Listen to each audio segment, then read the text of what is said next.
নিজুম মজুমদার, আপনি যদি আমাকে শুনতে পারেন, খুব নির্দিষ্ট প্রশ্ন আমার।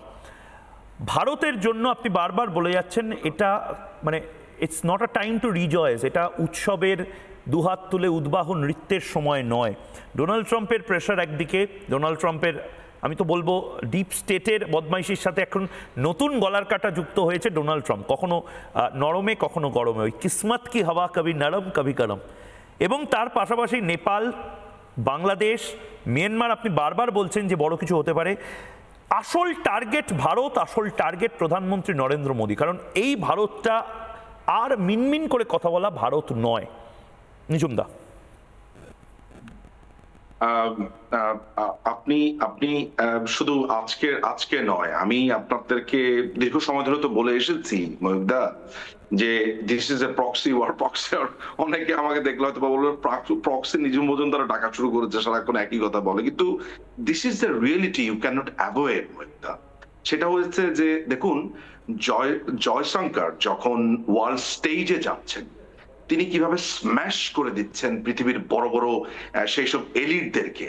যখন তাকে প্রশ্ন আসছে যে তুমি অয়েল কিনছো কেন, যখন তিনি মুখের উপরে ঝাপটা মেরে বলছেন যে তো তুমি কিনছো কেন, তোমার তো প্রায় তুমি তো গত ৩-৪ বছর ধরে ইচ্ছে মতো তুমি মজুত করে রাখছো, শুধু ইন্ডিয়ার বেলাতেই তোমার এত চুলকুনি উঠছে।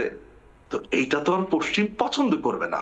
পশ্চিম তো মনে করে যে ২০০ বছর শাসন করে গেছে, এটা আমার দেশ, এটাকে আমি যেইভাবে ইচ্ছে ওইভাবে আমি এটাকে শাসন করতে পারবো। কিন্তু এই যে বদলে যাওয়া ভারত, এই যে দাঁড়িয়ে তো আপনি আপনি আপনি ইন্ডিয়াতে যে জিনিসটা আপনি খেয়াল করবেন যে কংগ্রেসের শশী থারুর পর্যন্ত বলছে, সে কিন্তু খুবই বিজেপি বিজেপি কথা বলছে যে না, এটা গভর্নমেন্ট ঠিক করেছে। এই যে ইন্ডিয়ার যে একটা পলিটিক্যাল স্টেবিলিটি, এটা তো পশ্চিমের ভালো লাগার কথা নয়।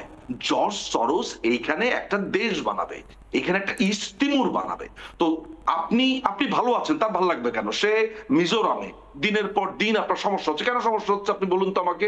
মিজোরামের প্রবলেমটা কি আসলে? আপনি আমাকে বলুন তো নর্দার্ন সাইডের প্রবলেমটা আসলে এক্স্যাক্টলি কি? কেন আপনাকে প্রতিদিন এই প্রবলেমটা করতে হচ্ছে? বিচ্ছিন্নতাবাদীরা কি চায়? What they will gain out of it? তারা একটা আলাদা রাষ্ট্র করবার জন্য বাংলাদেশের ভূমিকে আজকে 10টা বছর ধরে বা 11টা বছর ধরে ব্যবহার করেছে। এখানে দিনে দিনে মিশনারিরা কাজ করেছে।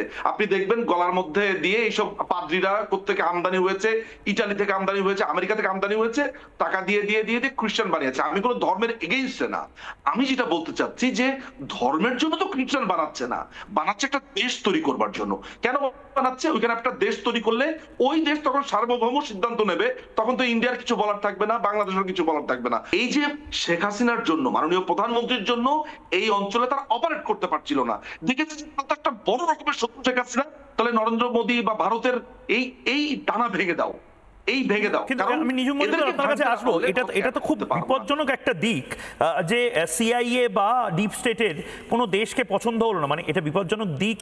আমরা আজ এই প্রজন্ম হয়তো রিয়েলাইজ করছি, এটাই তারা যুগ যুগ ধরে হয়তো বছরের পর বছর ধরে করে এসেছে। কিন্তু এটা তো চলতে পারে না। মানে আমরা এমন এক যুগে বাস করি যখন আমরা এআই ব্যবহার করছি, কমিউনিকেশন এত ডেভেলপড হয়েছে, আমাদের নিজেদের আত্মসম্মান, সার্বভৌমত্ব এত পাওয়ারফুল। এশিয়ার মানুষজন যারা, আমি নির্দিষ্টভাবে ভারত, বাংলাদেশ, ভুটান, নেপাল, সেই সমস্ত দর্শককে বলছি, আমাদের নিজেদের মধ্যে দ্বন্দ্ব থাকতে পারে, কিন্তু দেশগুলো কেন কোনো দাদা লন্ডনে বসে কোনো দাদাগিরি করবে বা ওয়াশিংটনে বসে কোনো হলুদ চুলের মাস্তানি করবে কেউ, আমরা তাদের কথা কেন অযাচিতভাবে শুনে আমাদের গোটা দেশ, আমাদের জীবনযাপন সব বিক্রি করে দেবো? আর যদি সেটা না করা হয়, তাহলেই এক এক করে অর্গানাইজেশন, এজেন্সি দিয়ে, যেটা দিয়ে আমি শুরু করলাম অরিত্র, এক একটা অর্গানাইজেশন, এক একটা সমীক্ষা সংস্থা এগুলো তৈরি করা হচ্ছে, যেই সমীক্ষা সংস্থাগুলো বিভিন্ন রকমের সার্ভে করে বেড়ায় সারা পৃথিবীতে। কাদের পাসপোর্ট সবচেয়ে পাওয়ারফুল? ভারতের পাসপোর্ট দেখে নিন, ভারতের পাসপোর্ট কেন 100টা দেশের মধ্যে 99তম দেশ। ভারতে বাব্যাপান্ত করা হয় ভারতের নেতাদেরকে নিয়ে। আমি তো গর্ব অনুভব করি যে যেভাবে ভারতে বসে আমি চোখে চোখ রেখে সাংবাদিকতাটা করতে পারি, বা আমাদের মতন বহু মানুষ পোর্টালে, তাদের হয়তো প্রধানমন্ত্রীকে পছন্দ নয়, যে ভাষায় তারা প্রধানমন্ত্রীকে নিয়ে বলেন, মুখ্যমন্ত্রীকে নিয়ে বলেন, যেভাবে শাণিত আক্রমণ হয়, এটা কোনো দেশে হয় না। কিন্তু অদ্ভুতভাবে আমাদের থেকে বেশি বোধহয় মিডিয়া, প্রেস ফ্রিডম প্যালেস্টাইনে দেখানো হয়। তা বলছে নেপালকে 179তম পজিশনে দেখানো হয়েছিল মাফ করবেন 179টা দেশের মধ্যে 55তম পজিশনে দেখানো হয়েছিল। ডেমোক্রেসি, দারুণ ডেমোক্রেসি নাকি, দারুণ গণতন্ত্র। আর ভারতকে দেখানো হয়েছে 100তম পজিশনে, মানে ভারত নেপালের থেকে অনেক পিছিয়ে ছিল। একদিনের মধ্যে 34 ঘন্টার মধ্যে সব শেষ নেপালে। অরিত্র, দেখুন, আপনি আপনার প্রতিবেদনে যেটা দেখালেন সেই সূত্র ধরেই আমি রাজনীতির পাশাপাশি আমেরিকা এখন যে একটা সাংস্কৃতিক সাম্রাজ্যবাদ বা সাংস্কৃতিক উপনিবেশবাদের সৃষ্টি করেছে সেই দিকটা আমি বলছি। কেন সংস্কৃতি এবং উপনিবেশবাদের কথা বলছি? আমরা যদি শ্রীলঙ্কা, বাংলাদেশ, নেপাল সহ দক্ষিণ এশিয়ার একের পর এক দেশে যেখানে গভর্নমেন্ট এরকমভাবে কোল্যাপস করে যাচ্ছে, এই পুরো অপারেশনটার একটা প্যাটার্ন দেখুন। প্রত্যেকটা জায়গায় বিশৃঙ্খলা সৃষ্টি হচ্ছে সোশ্যাল মিডিয়া এবং ইলেকট্রনিক কমিউনিকেশনকে কেন্দ্র করে। সোশ্যাল মিডিয়াগুলি কারা চালায়, কারা এর ডেটা হোল্ড করে, কারা এর কন্টেন্ট পলিসি মডারেশন করে? আমেরিকা। কোন কন্টেন্ট কোথায় সার্কুলেশন হবে, কোথায় সেন্সরশিপ হবে, আমি কোনো দেশ নিয়ে কথা বললে সেটা কমিউনিটি গাইডলাইন ভায়োলেট হচ্ছে কিনা সেটা সেই নির্দিষ্ট দেশের গভর্নমেন্ট সেন্সর করবার আগেই সেই নিয়ে উদ্যোগ নিয়ে নেবে হচ্ছে সোশ্যাল মিডিয়া কোম্পানিগুলি। সেটা কে চালায়? আমেরিকা। এবার আপনি দেখুন, আজকে যে নেপাল নিয়ে কথা হচ্ছে, এই যে নেপালে সুদান গুরুং নাকি যার নাম উঠে আসছে, আমি আপনার চ্যানেলে সুদান গুরুং আর একটা হচ্ছে বালেন্দ্র শাহ, হ্যাঁ, এবং একজন ছিল র্যাপার, একজন ছিল ডিজে। এক্স্যাক্টলি। এবার এই যে সুদান গুরুং, ইনি কিন্তু হামি নেপাল বলে একটা এনজিও সংগঠনের সাথে জড়িত, যেটা 2015-র পরে তৈরি হয়েছিল। এবার দেখুন, বাংলাদেশ নিয়ে আমি একাধিকবার আপনার চ্যানেলে বলেছি যে দক্ষিণ এশিয়ার বিভিন্ন দেশগুলির মধ্যে বাংলাদেশ, নেপাল, ভারতবর্ষে আমেরিকা ডিপ স্টেট ইন্টারভেন করার চেষ্টা করে এনজিওর মাধ্যমে।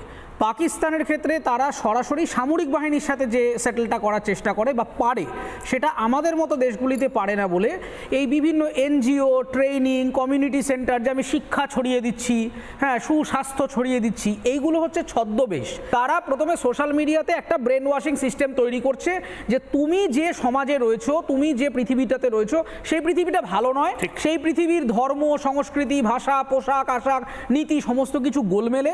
আসলে আমরা যেটা বলছি সেটা অনেক উচ্চ মার্গের একটা নতুন কিছু, সেটাই হচ্ছে আসল একটা অ্যাচিভ করবার মতো গোল। মানে আমি ধুতি পরে যদি আপনার অনুষ্ঠানে আসি তাহলে বোধহয় আমার একটু নিচু হয়ে গেলাম, আমাকে আমেরিকার স্যুটটা পরেই আসতে হবে, তাহলেই আমি আসলে মানে একটা উঁচু কিছু প্রতিষ্ঠা করলাম। এই যে একটা ভ্যালু সিস্টেম, এইটাকে করে করে আমাদের জেনারেশন জি এবং জেনারেশন আলফার মধ্যে একটা হীনম্মন্যতা তৈরি করা হচ্ছে, নিজের মাতৃভূমির প্রতি আইডেন্টিটি ক্রাইসিস তৈরি করা হচ্ছে। তারপর তাদেরকেই দেখুন সামনে রাখা হচ্ছে। বাংলাদেশে উপদেষ্টাদের মধ্যে সেই জেনজি, শ্রীলঙ্কার ক্ষেত্রেও সেই ইয়ংস্টার্স, এখন নেপালেও নিয়ে আসা হচ্ছে ইউটিউবার, র্যাপার। তার মানে দেখুন, ঘুরে ফিরে আবার চক্রটা সম্পূর্ণ হলো। যে সোশ্যাল মিডিয়াকে কেন্দ্র করে আমেরিকা ব্রেন ওয়াশ করে নিজের নীতি কথা শেখাতে আরম্ভ করলো। এই যে আমি জাস্ট একটু ইন্টারাপ্ট করছি, এই যে নানা ধরনের কন্টেন্ট দেখার জন্য লাইক করুন, শেয়ার করুন আমাদের ফেসবুক পেজ, সাবস্ক্রাইব করুন আমাদের ইউটিউব চ্যানেল। পাশাপাশি অন্যান্য ব্রেকিং নিউজের জন্য অবশ্যই চোখ রাখুন রিপাবলিক বাংলায়।